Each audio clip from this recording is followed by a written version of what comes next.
కుటుంబ పాలనకు care of అడ్రస్గా మారింది ఆ నియోజకవర్గం. ఆది నుంచి కాపు సామాజిక వర్గానికి చెందిన నేతలే ప్రాతినిధ్యం వహిస్తున్న నియోజకవర్గం అది. ఇక్కడ రాజకీయాలు ఎప్పుడూ హాట్గానే ఉంటాయి. ఆరోపణలు, ప్రత్యారోపణలు, సవాళ్లు, ప్రతిసవాళ్లతో ఆ నియోజకవర్గం ఎప్పుడూ రణరంగాన్నే తలపిస్తుంది. అదే గుంటూరు జిల్లాలో ప్రత్తిపాడు నియోజకవర్గం. ఈ ఎన్నికల నాటికి రాజకీయ ముఖచిత్రం పూర్తిగా మారిపోయింది. అటు వైసీపీ, ఇటు టీడీపీ కొత్త అభ్యర్థుల్నే బరిలోకి దింపాయి. ఈసారి వైసీపీ అభ్యర్థిగా బాలసాని కిరణ్ కుమార్ బరిలో ఉన్నారు. ఇక టీడీపీ తరపున రిటైర్డ్ ఐఏఎస్ అధికారి బూర్ల రామాంజనేయులు పోటీ పడుతున్నారు. మరి ఈసారి ప్రత్తిపాడు ప్రజలు ఎవరికి పట్టం కట్టబోతున్నారు? ఈ నియోజకవర్గంలో ఎవరి జెండా ఎగరనుంది?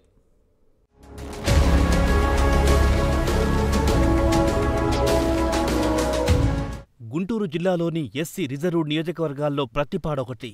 ఒకప్పుడు ప్రత్తిపాడు నియోజకవర్గం తెలుగుదేశం పార్టీకి కంచుకోటగా ఉండేది. టీడీపీ ఆవిర్భావం నుండి ఈ నియోజకవర్గంలో వరుసగా 5 సార్లు టీడీపీ విజయం సాధించింది.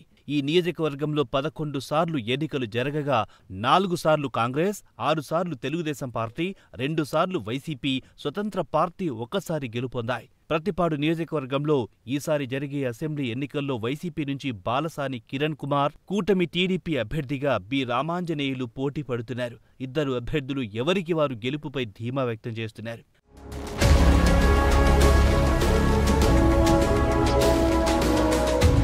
వైసీపీ అభ్యర్థిగా బాలసాని కిరణ్ కుమార్ పోటీ చేస్తున్నారు.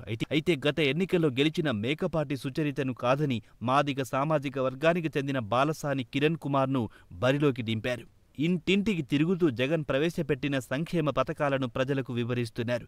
టీడీపీ అభ్యర్థి నాన్ లోకల్ అనే అంశంతో ప్రజల్లోకి వెళ్తున్నారు. అయితే మాల సామాజిక వర్గం అభ్యర్థి సుచరితను కాదని మాదిగ సామాజిక వర్గానికి సీటు కేటాయించడాన్ని వైసీపీలో ఓ వర్గం తీవ్రంగా వ్యతిరేకిస్తోంది. ఇది వైసీపీ అభ్యర్థికి మైనస్ కావచ్చని రాజకీయ విశ్లేషకులు చెబుతున్నారు.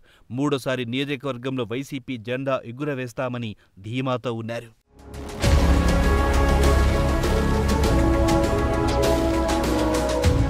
ఇక ప్రత్తిపాడు టీడీపీ అభ్యర్థిగా బూర్ల రామాంజనేయులు పోటీ చేస్తున్నారు.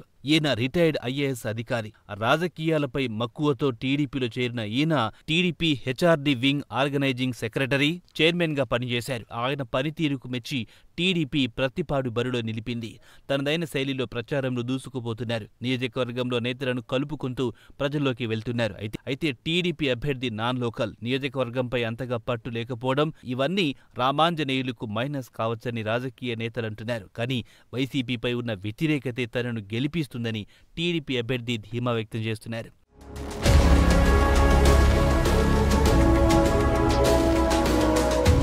ప్రత్తిపాడు రాజకీయాలు రంజుగా మారాయి. ఇద్దరు కొత్త అభ్యర్థులు గెలుపు కోసం పోటీ పడుతున్నారు. మూడోసారి నియోజకవర్గంలో వైసీపీ జెండా ఎగురవేయాలని టీడీపీ అడుగులు వేస్తుంటే నియోజకవర్గంలో తన పట్టు నిలుపుకోవాలని టీడీపీ ప్రయత్నిస్తోంది. మరి మూడోసారి వైసీపీ జెండా ఎగురుతుందా లేక టీడీపీ గెలిచి తన సత్తా చూపుతుందా తెలియాలంటే వేచి చూడాల్సిందే.